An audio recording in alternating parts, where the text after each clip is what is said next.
Hello people of the internet, this is Kaiju Noir, here with something a little different. Because I've been busy the last couple of weeks, I haven't been able to make a review for two movies that I watched in theaters recently. So since I just watched G.I. Joe Retaliation, I decided that I was going to review them one after another in a single video, as opposed to making three separate ones. The first one up to bat is Oz, the Great and Powerful, the unofficial prequel to the 1939 classic, The Wizard of Oz. When it came to the original Oz, I feel like it's one of those movies that everyone has to see at least once in their lives. With that said, it's easy to see why having to make a follow-up can be quite a daunting task. Luckily, Disney was smart enough to hire director Sam Raimi, the man behind the Evil Dead and Spider-Man trilogies, to get the job done. The story follows James Franco as Oscar Oz Diggs, a magician and con artist who works in a traveling circus who wishes that he could do more with his life.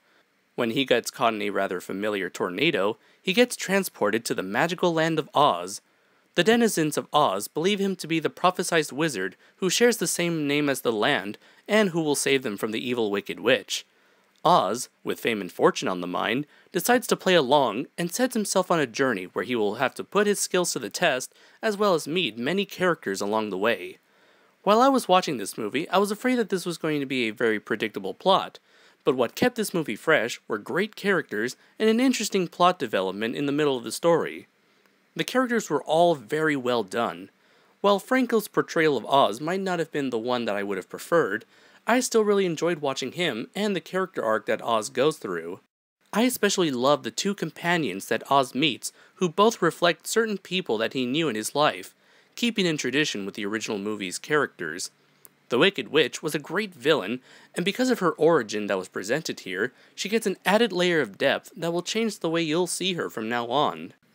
In terms of special effects, they are very reminiscent of the recent Alice in Wonderland movie, in that there is a lot of CGI used here.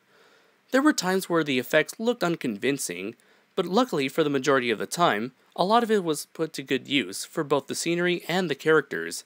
Surprisingly, this was the first time a movie made me regret not seeing it in 3D. Another thing that I really liked was how this movie was displayed in black and white with a 4:3 aspect ratio when Oz was in the real world. By the time he enters the land of Oz, it becomes a 16:9 film presented in color. I thought that this was an excellent homage to the original film, as it served its purpose in giving each setting its own look and feel. Even if it isn't technically an official prequel, this is by all intents and purposes a worthy follow-up to The Wizard of Oz. This movie went above and beyond my expectations, as it has a memorable cast of characters played by great actors, an engaging story, and has that same timeless look and feel that the original had. And that is why I'm proudly giving Oz the Great and Powerful a 5 out of 5. The next one on my to-review list is 21 and Over. This movie is a comedy where three best friends named Chang, Casey, and Miller reunite in college to celebrate the 21st birthday of Chang. By this time, Chang is specifically told by his strict father not to go out that night in preparation for an important school interview. However, they decide to go out anyway and hop from bar to bar, binge drinking the entire way. Now Casey and Miller have to find out Chang's address and get his unconscious body home before the night is over. The story, I feel, is very similar to The Hangover. Scratch that. It's exactly like The Hangover, except it's in a college setting. You got a group of friends going from location to location, trying to get their friend home in time to a very important event that takes place the next day. It even begins like The Hangover, where you see the main characters near the end of the movie in a very bad position. Not to my surprise, this movie was co-directed and co-written by the writers of The Hangover. Apparently, these hacks only know how to make one type of movie.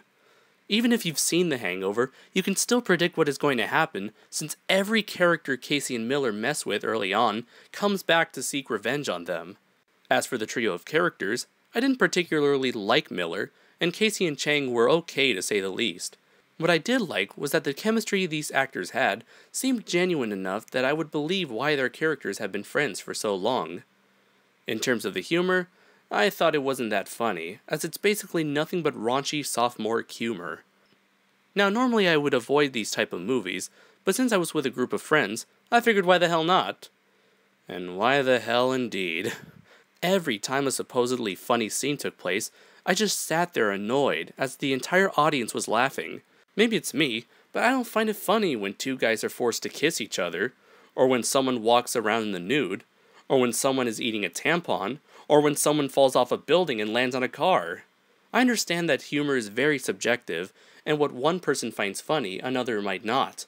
However, I have seen raunchy humor done right, like in The Hangover and Team America World Police. So when compared to those movies, 21 and Over just pales in comparison. In the end, I felt that 21 and Over was mostly a waste of time for me, and would have been an excruciating experience had it not been for the half-decent trio of characters. I'm giving this movie a 2 out of 5. The last film for today is G.I. Joe Retaliation, the sequel to the 2009 film G.I. Joe The Rise of Cobra. Now, to be frank, I have never been into the G.I. Joe franchise, though I do find its concept very amusing. What's funny is that most of what I know of G.I. Joe are from the numerous parodies that have been made over the years, especially those from Robot Chicken. Gather round, Joes. Our orders just came through. What's Cobra up to this time, Duke? No, not Cobra. Apparently, we're being deployed to Afghanistan. Okay. Yo, Joe? Yo, Joe! Who wants to jump on Google and find out what a Taliban is? Oh, okay. However, when it came to the first movie, I thought that it looked rather generic and didn't seem to have the type of personality that the franchise was known for. By the time I saw how stupid Cobra Commander looked, I decided to flat out skip it. Last year, when the trailers for the new movie started showing up, I thought that it actually looked interesting. Now here we are today with the movie finally released after it was questionably delayed last year. The story goes as followed. The terrorist organization known as Cobra have already managed to switch the President of the United States with one of their own, Zartan, a master of disguise. After the G.I. Joes complete their latest mission, they are ambushed and are all killed save for 3, Roadblock, Lady J, and Flint. At the same time, Zartan as the President frames another surviving G.I. Joe member, Snake Eyes, for the murder of a politician and marks the Joes as wanted fugitives. Right afterwards, he replaces their organization with Cobra and successfully has the ninja Storm Shadow rescue their leader, Cobra Commander. With the Joes as wanted fugitives, they must now avoid being caught by Cobra while finding out what their master plan is and putting a stop to it. I tend to have a problem with plots like these, where protagonists, who are already known for their acts of bravery, are framed for a crime they didn't commit.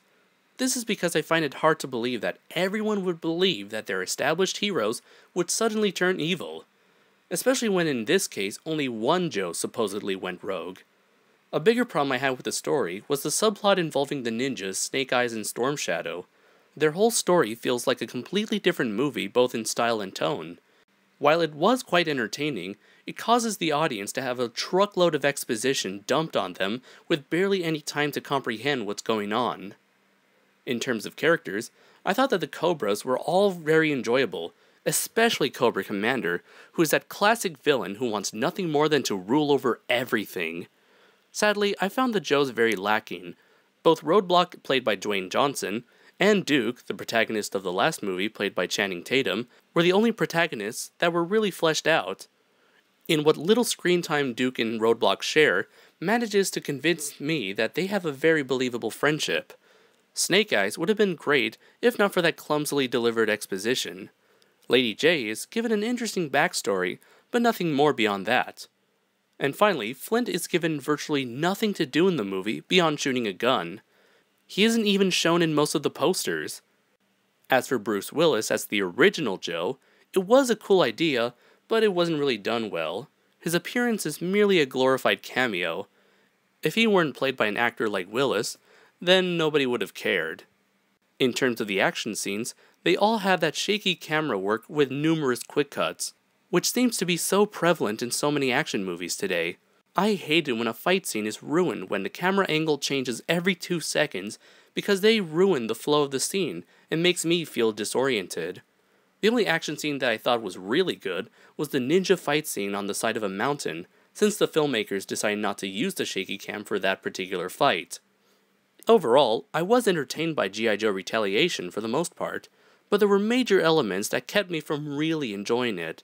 Had the movie contained better action scenes, more developed protagonists, and a tighter plot, then it could have achieved greatness. But as it is right now, it's a decent watch. 3 out of 5. So now you know my opinions on the first 3 films I watched this year. So until next time, everybody, take care. And remember, knowing is only half the battle. G.I. Joe!